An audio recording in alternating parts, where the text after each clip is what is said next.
Hi, everybody, and welcome back to another episode of Running Your Best Life. I am your host, Victor Vizcaino, and with me is my co host, Adele. Welcome, Adele. Uh, Hello, my good friend. We have so much to share with everybody today.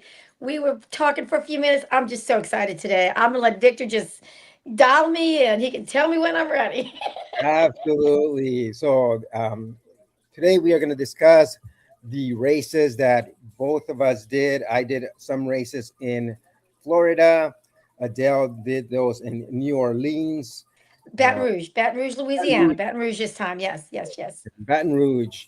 Um, so I'll start with mine. I went to Sarasota, Florida. We went to train my client Crystal for her half Ironman. So this race was part of the training process. I was going to do the Olympic distance with her as part of her training. Mm, However, when I got to Florida off the airport, someone asked me, "Am I there for the uh, half marathon, Sarasota half marathon?" Because they saw my hat, Uh-huh. and I said, "No, I didn't know there was a half marathon in Sarasota." Yeah, he said this is at Saturday, and I needed Florida as part of the 50 states. hmm So I brought it to the attention of Crystal. Crystal said, "Yeah, let's do it." And there was another gal with us. So two of us did the half marathon. Crystal did the 10K because she was going to race on Sunday. Right. It was really good. It was one of my best times in a long time. 1 hour, 43 minutes. Whoa, that's Really good. fast. That's fast. Yeah. Absolutely nice. I was really proud of myself, but I also credited it to the nutrition that I've been following Mhm. Crystal because I'm running about 5 pounds lighter than when I did my other fastest, and I think that made a big difference.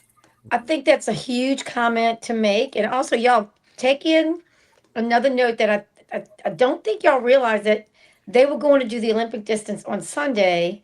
They were told there's a half marathon on Saturday. Oh, well, yeah, we can do that. Just spur of the moment. You've got to be on point, knowing you can do that distance and go and do the race you want to do the next day. Whether you do it for fun or not, you're still challenging yourself to be out there for 13.1 miles. So they were already ready and trained to be able to accomplish that as well as the next day. And the nutrition's kicked in. So this is what it's about: consistency and intention on taking care of yourself as you build toward your goal. I'm just so excited. Tell me about the half marathon. What was the course like? And did it help you? Was it flat? Was it hilly? What helped you get that besides nutrition? What helped you get that kind of time? Because you said it was a really, really good finish for you. Yes, absolutely. So, quite a few things combined. That's an awesome question. Mm, It was flat, it was 4 loops of the course. Oh, 4 loops. We Okay. did it 4 times. Okay. Mm, And also, my nutrition, and lastly was counting my cadence. So Ah, yes. uh, Definitely. Definitely. Definitely. I just wrote the book on cadence counting. Title of the book is Rhythm Running, and I hmm actually was actually rereading the whole script on the airplane when I was traveling there. So when I got there, I was like, okay, this is the time to put it into practice. I'm gonna count my cadence the whole time and really hmm try to stick to between 185 and 190 steps per minute. Okay. Okay. Yeah. And that number has worked for you in the past, or have you adjust? Did you adjust that number for that day? No, that's worked for me in the past, and Okay. I Okay. qualified for Boston quite some time, which was in 2011. That's, Okay. Okay. and Okay. it worked for me after trying many times. Doing the cadence counting really made a difference. I qualified for the Boston Marathon, and this Mhm. time I did the same thing. Okay. And I honestly went out a little bit too fast because I was hoping I, by counting my cadence, I could stick to that. So I ran really even paces until the last 2 miles. Uh, Oh, okay. I think everything was under 8 minute miles. Like Okay, good. uh, Good. between 7:49, 7:50, but then the last 2 miles were a little bit over 8-minute miles. Hmm.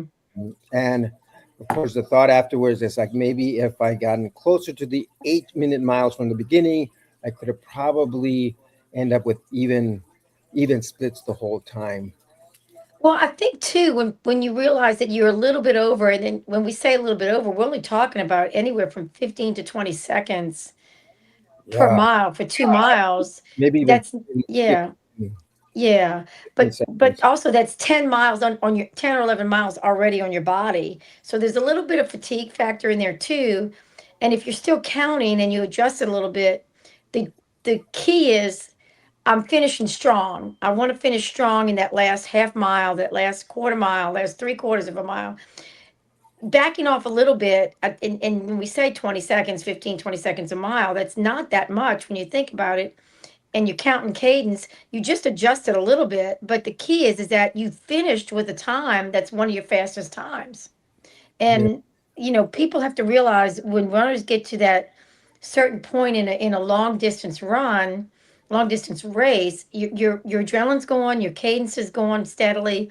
Your nutrition, hopefully, you're staying on point. Your hydration, you're staying on point through the course.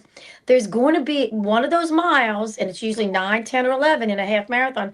You start to feel a little bit of fatigue, and it's okay to slow down a little bit. Like Victor said, it's not substantial, but it's substantial enough to give you a kick in the last three quarters of a mile, half mile, whatever it is you want to kick in.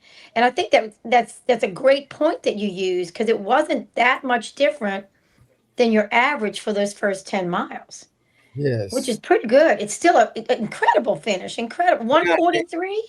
it got me first place for my age group, but I think it was not Another. so many people, about seven, but it was still a nice feeling. I felt Yes. again, and I at that time I'm like, you know what? I think I can qualify for Boston again. So I'm gonna try in July with the Missoula Marathon.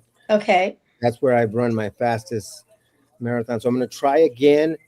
And in March I have another half marathon. So I don't know if many people are familiar with the formula for a half marathon, um, to use it as a realistic goal for your marathon. So the Okay. formula Okay. is you double your time on a half marathon and add 10 minutes. Okay. And what formula? Why is that part of the formula? So our viewers can understand that because of the fatigue on the body that the body experiences through that next 13.1 miles, or is Yes, there? but Okay. more just because that's what's worked for the Okay. for most Okay. people. Most people, you Okay. don't make that formula, the likelihood that you're making has been pretty significant. I've tried it. I've missed that formula by a minute, and that's Okay. exactly. But it added up to the same thing when it came to the marathon. I Okay. was off 1 minute and some seconds for what I was trying to accomplish, because, Okay. and that's exactly what I was off on the formula. For my time that I need, let's just say I think I need a 3:35, but they say you should be at least 5 seconds even faster than your qualifying Okay. Okay. the Okay. competition. So mine would be 3 hours and 30 minutes, which half of that would be 130 plus 145. Am I right here? Am I right? Yes, 145. You subtract 10 minutes and it's 135. Okay. I need 1 hour, 35 minutes for that formula to work. So in March, I'll be doing the Shamrock Shuffle. And Okay. if I can make that in an hour and 35 minutes, then I know it's very possible for me to do the marathon in 3 hours and 30 minutes. That's a daunting goal to have, my friend. Yeah, because that is 13 minutes. Right. Uh, Right. yeah, That's a 135. lot.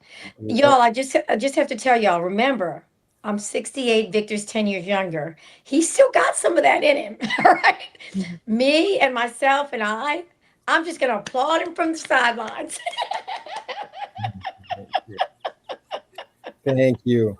And Okay, so then we move on to the next day. I am Right. doing the Olympic distance, and I'm purely coaching Crystal on her. Okay. She's trying to do her very first half Ironman in Coeur d'Alene in June 26th. Yes. Yes. Um, she is new to triathlon. She did her very first Olympic distance in September. Hmm. This was her second one, and I went with her with the swim. We got to learn quite a few. The water is a little bit murky. It's Okay. not a river; it is a lake. It's a Mm. man-made lake. They have a lot of buoys, but sighting is one of the things that we're going to be working on. Okay. When you start to swade, these buoys are were on our left. She breathes to the right, and she also tends to move towards the right. Okay. Correcting her to go back to the left took a lot of her time. I told her you probably the distance was 1,500 meters. Hmm. I'm guessing she might have swam about 1,700 meters. Yeah. With the shift. Yes, Yeah. Yeah. and that's just a matter of one of them. I had bought her the form goggles, but they were brand new. She didn't get a chance to Mm-hmm. adjust them, so she switched back to her clear goggles.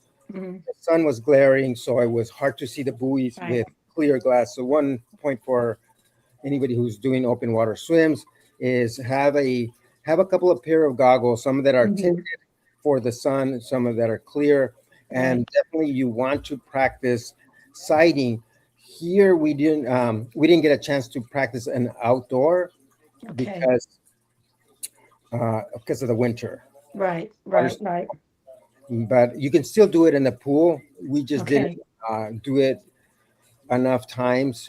But that's what we're going to be working on. Just sighting more often. When you're on the pool and you're doing them every 4 or 5 strokes, look up. Hmm. You don't have to lift your head way up. As long as you look a little bit and look at a target, keep on swimming. That's going to make a Right. huge difference on the distance that you are swimming on a race day. Right, right. It's like cutting the tangent on a run. If you Yeah, cut close to the curve, you're not running, 5 to 7 extra steps on the outside of the turn. So that's the same concept, y'all. For runners, understand that they're talking about the sighting and the swimming, so that when you're moving with the least amount of distance to cover, right? You're going to cover the 1,500 meters, but you don't want to cover 16 or 1,700 because you're on the outer end of basically the perimeter of where you want to go. Same thing with cycling. You always want to cut as close you can to the tangent. Same concept in swimming if you're getting ready to do any of your triathlon training. Keep that in mind too. But the key, I think, is the sighting and how to adjust the head turns. I always turn to the left when I always breathe to the left. yeah, So wherever that buoy is, I'm going to shift left, just like Crystal turns breathes to the right. She's going to shift right because our momentum is gauged that way. How did you keep her on a more consistent path? Did you have to pull her a little bit, like? I had to yell, and sometimes it was the kayaks. That hey, because there was at one time I'm yelling and yelling, and I didn't catch it. She went to the right, and then the kayak caught her and say, "Hey, you're going." She just couldn't hear me, but I could tell she couldn't see the buoy because she would look up and she just couldn't see it because of the. Yeah, yeah, yeah. The other thing that if you are a new swimmer and you can start doing practicing bilateral breathing, Mm-hmm. it's Mm-hmm. a huge Mm-hmm. advantage because if the sun is one way and you can turn the other way, then you do Right, that. right, That's a right. huge advantage that you can do. Mhm. And other than that, the other thing is just practice sighting so that you're swimming straighter because it does take a little bit more energy to have to constantly correct your trajectory. Right, right. I have to share something with you. When you're swimming in the pool, you have the flags usually at what is it, like a 3 yard mark or wherever the line is. I count my strokes so I know when I'm hitting the wall. Same thing on the backstroke. You see the flags, I have so many strokes back. But the funny thing is that my body still shifts to the side a little bit, like when I turn, because that's obviously the stronger pull with that left arm. But it's just so cute to be, when I say cute, it's cute to know that I'm not the only one who does that. Yeah, but if you're conscious about it, you can. This is what I say is if because I turn to the right as well because I breathe to the Mhm. right. So just consciously get that left pull stronger. Right, Always be right, conscious that that needs to be stronger, either power rotation, because you always want to use your lats, not your shoulder. Mm, Mhm. And that probably is because we tend to rotate a little bit to the side when we're breathing as well. right, So right. then making sure that when you're pulling with the left hand, that you're doing enough rotation to offset that right hand being stronger. Yeah, and moving in that direction. Well, Yeah. how did the bike go? The swim, obviously, she finished the swim. Well, how did the biking go? Yeah. So bike, let's start from the beginning. Reserving bikes, because we didn't take our bikes. We reserved bike. This was a draft legal race, so Oh, okay, good, good. you're not allowed to have triathlon bike with aero bars. Okay. We said, you know what, let's just rent them because I don't have a road bike that's functioning right now. And she did, but we just said, yes, just rent it. I reserved the bikes, but I put the wrong date when I did it online. I had it for the wrong date. And so when we got there, it's like, yeah, you don't have anything reserved. You were supposed to have them for this other date. And like, okay, so that tip number one is when you do reserve, you may want to talk to them, double check that it is reserved for the dates that you have them, and and then reserve them with plenty of time because Right, most right. places that have rentals will have like one bike per size for rental, Ah, and that's yeah, it. Had yeah. they just happen to have those available. The same ones that I tried to reserve, they had them available. Good, We were good. able to get those, but had we not, I don't think we could have gotten a bike. No one Right. else had Yeah. bikes left. Wow. Mhm. Again, y'all, we've talked about this for the last year and a half. Make sure you have all of your equipment, shoes, number, whatever else you need, nutrition, rental bikes, make sure they're there for you. Gosh, that was a close one. But that being said, they were aluminum and they worked great. Good, good, We kept us steady. It is also was nice and flat. The weather was good, perfect. good, Everything worked out really good on the bike. Mm. good, And then the good. run, it was the same course as the bike. Okay. And we finished close to what our goal was, but we learned a great deal of the things that we have to work on in order to get Crystal to half, Mhm. her first half Ironman. How did Crystal feel? Obviously, she's fatigued. She's excited at the same time. How did she feel about this particular event? Was she I know she had a reason for being in Sarasota, Florida on that particular day, but how did she feel when she accomplished her goal? Extremely proud, especially Good. after the swim, because she did have a little bit of a panic. And I forgot to mention that when Mhm. we first got in the water, he said, they let us go in a few minutes and try the course. And Mhm. so, hey, yeah, let's go. We went out together, but then I lost her in the bag, and I came back. And I'm looking for her. I'm looking for her. It's like, there you are. And she's like, I'm not gonna, I'm not gonna be able to do it, Victor. I'm panicking. I swear, I am not. I don't think I'm gonna be able to do this. Okay. I told her, yeah, just relax. We're gonna. I know you can't see the bottom. It's murky. It's a little bit colder, but we're just gonna float, get our breathing under control, and Mhm. relax. And if this Right. happens while you're swimming, then do the same thing. Stop, Right. catch your breath, slow down your strokes, and Right. you're gonna do fine. And she did. She relaxed. We did a couple of more practices. She felt good. Good. Good. So when she finished the whole race, she was completely ecstatic uh, to have finished her second Olympic Olympic distance. distance. Very hopeful of being able to finish her Ironman next year. Now, Right. we have we decided that the one in April on her birthday, we're going to do it in Napa, California. Mhm. That's going Mhm. to be the same distance as the Ironman. So that one is a half Ironman distance. Okay.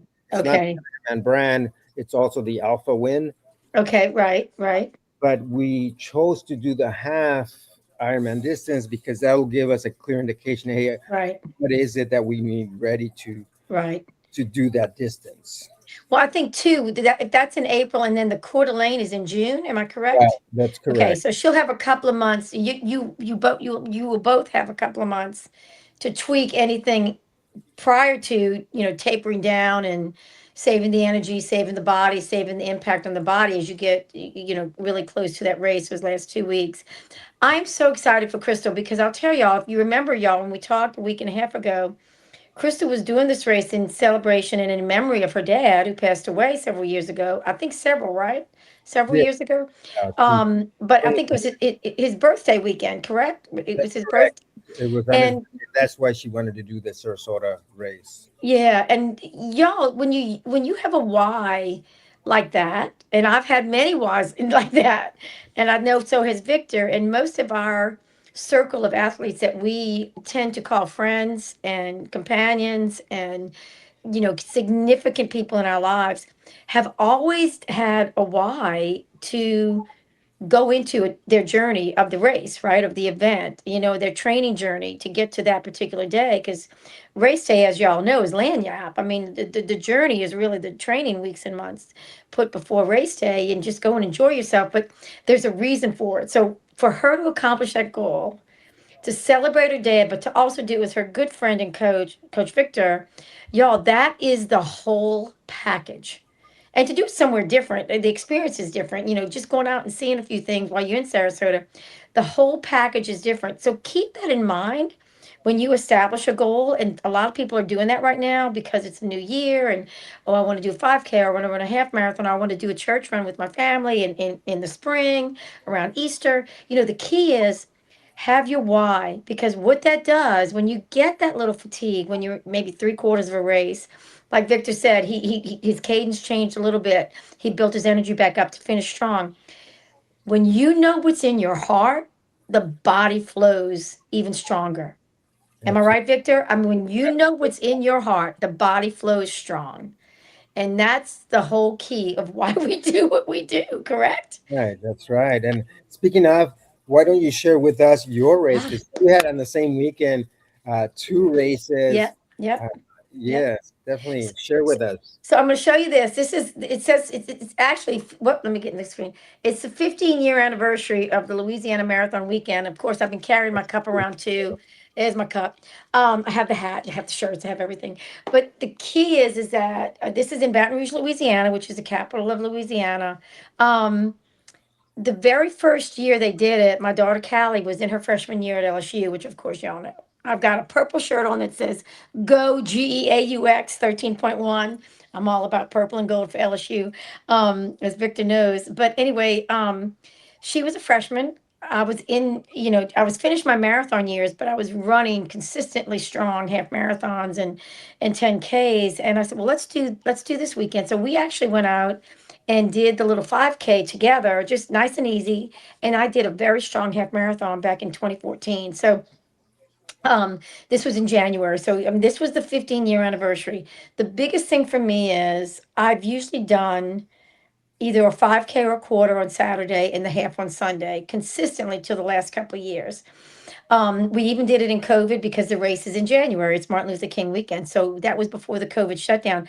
And that particular year, which was 2020, so 5 years ago, basically six now, I had strong, strong runs. 2021 strong runs. 2022 was a little weaker. I had shoulder surgery, so I actually did deferred my half marathon. I couldn't jog that long yet. I was only 3 months out, but I jogged and walked easily the quarter marathon on that in 2022 because I was literally 2 months past. Excuse me. The shoulder surgery, which was pretty major for me. So the body couldn't take the impact. 2023, I did the quarter and the half, and it was amazing. And actually, in 2023, I felt really good, and I had actually changed my methods to do more run walking, but I ran the quarter and did real well, and then walked, jogged the half. 2024 was a little bit different.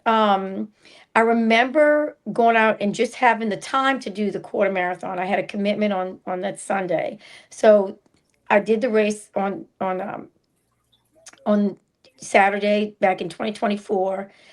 And the quarter marathon, I had a great time. I was running, not run walking, but running. And I get to the finish line and I'm getting my little ticker tape to keep with my number. And they say, oh, Miss Adele, obviously.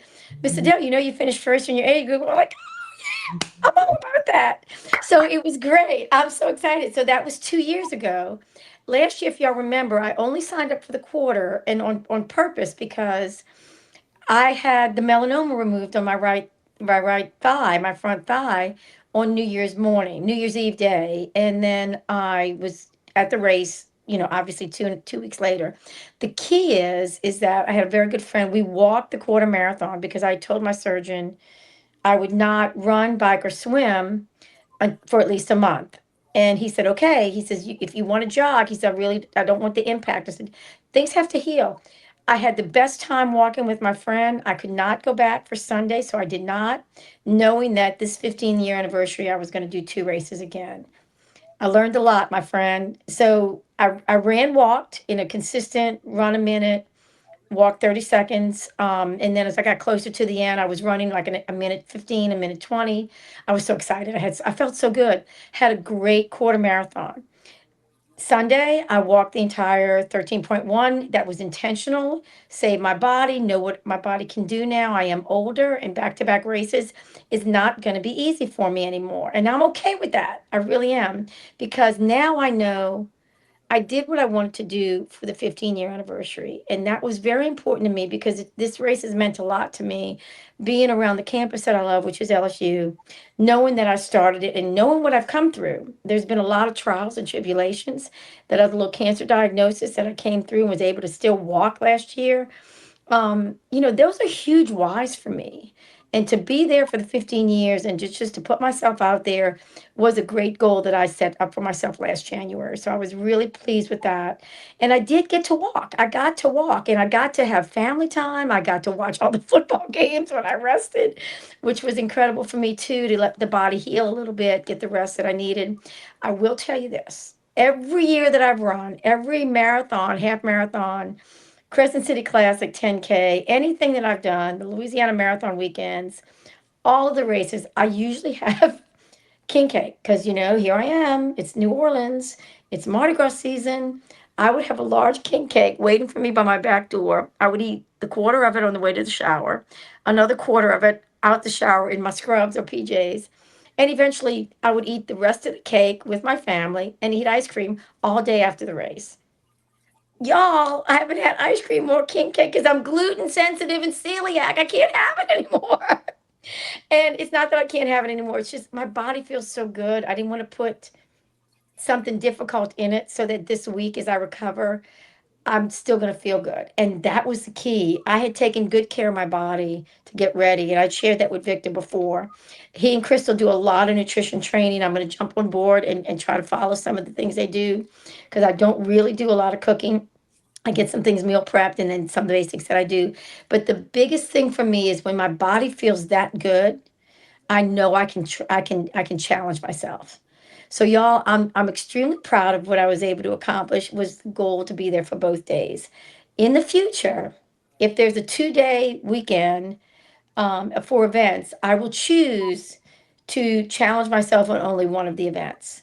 If I have a friend or family member who wants to walk one of the shorter events easy, I will do that and then challenge myself in the longer one with the run walk method. And I'm going to really dial in with Coach Victor's cadence training because that way I can challenge myself a little bit differently in the future as well. And we were talking about that a little bit before we started recording as well. So I have the Crescent City 10K, which is 45 years of running that race, which is April 4th. And that's going to be a focused race for me again, just like it was last year. So the key is that we both had successful events, successful weekends with so much anticipation and energy for what's coming ahead for us, including Crystal, who y'all have met. And she's just a whirlwind of energy with such a great why. So y'all, we're gonna have her on again. She and Victor spend a lot of time with the webinars and the coaching and the programs that they have together. So I get the lucky part of that is to hear everything. But the beauty of that is that we each had a why. We each had a different why. Victor had his why, and look what he accomplished individually. He was there as a coach and a friend to support Vic Crystal, and she accomplished what she wanted to. And on the flip side, so did I. So when you have that, keep it deep in your heart. You don't have to share it. We share with you because we want you to understand how important that is. But the key is, y'all, when you can cross that finish line with joy, this is me. every camera I saw, all those photographers, you got me. And I had my medal, and I'm like, you got to just experience the joy of that. Yeah. So set yourself up for success. And like Victor has said in the past, all the things we share with y'all, we can help you find a way to adapt into your lifestyle when you're training for something or you have a goal for something. So remember, keep that in mind. All of our information is usually at the end and in the notes, okay? So that's Yeah. my story. That's my story. Awesome. Thank you for sharing that. That's exciting. You're making progress. You're strategizing with smart strategies on making better times. And if any of our audience has any specific questions, they can put it on the notes. Uh, Mm, I will be on YouTube. So if you're on YouTube watching this, just ask us any question. mm, I'll be glad to answer it. I have quite a bit of content that I cover with a cadence counting right. book, rhythm running, and also with that, I don't think I included the number of cadence for walkers and Mm, sharing that with Adele earlier that it's 150 steps per minute, mm, a goal of the most efficient steps per minute to take if you're trying to do speed walking. right. Right. And Right. so if you can do that, then it's 75 with 1 foot. If you're just counting with 1 foot, it's 75 per minute. Um, Mm-hmm. but the thing with us older adults who are trying to run and maybe we took a break, a long break along the line, is finding that efficiency that's going to keep us Mm-hmm. that it's going to keep us away from injuries, uh, Right. and Right. maybe even doing more of these because I do a lot of the mainly marathons. Mm-hmm. There's a lot of people doing uh, many marathons. Like Right. they do three, four, five, seven of them in 1 week Yeah. after the other. Crazy people like us, And but they do it. yeah, and the only way they can do it is to be efficient, to do Mm-hmm. those methods that are going to keep them from getting injury, and Right. so they can stay doing it for longer longevity in the sport. The other part of it too is if you remember, both of us mentioned our nutrition. Rest is important too. If you're going to challenge yourself like that, you've got to allow yourself the grace to rest. And resting sometimes is the last thing on everybody's list. Get enough sleep and not sleep so much as resting your body and getting the proper sleep that you individually need. Not everybody needs 8 to 10 hours a night. Not everybody needs 7 hours a night. You have to find your best parameters, right? That's I, right. I I don't need a lot of sleep. I know that because my body wakes up on its own. I'm like, okay, what can I do? And so the beauty of it is I found that out for many years that my energy is so strong in the early mornings that if I really want to accomplish something mentally, physically, even writing and notes or creating, I need that time in the morning because everything is firing at all levels. Not everybody has that, but your morning hours use to your best interest and decide when your best training times are. When is your best times to get that extra, get up, you got that water, you want to get that extra water, you want to get that rest. Back off in the afternoons if you're working in the mornings and training in the mornings. Give yourself some kind of race rest period in the afternoons, even if it's just to sit back and breathe for 10 minutes, a quiet meditation, close your eyes, whatever it is you do. The rest is important too. And then get a good night's sleep. That is huge. And stay on the nutrition, and your goals will be right there ready for you. That's awesome. Great. Well, we come to the end of our show. It's been wonderful, and we're going to continue to do these episodes. I'm Mhm, trying to do it once a week, mhm. and we're going to have some amazing learning experiences. Keep following us. We're going to have more races that we're involved in Right, to keep right. you posted, especially with the progress of Crystal. She is our star that we're following based on her progress, and because we she's doing it for the first time, and a Mhm. lot of our followers are following similar steps. So stay tuned in, and thank you for watching. Thank you so much. I do want to share one thing with y'all. Y'all, this journey that the three of us are on, and I include Crystal in this too, since I know her first event is coming. be supportive of us as well. If you have any suggestions to us or any information that we can share with you as we go along our journey, let us know because we can always send you a message other than just on a podcast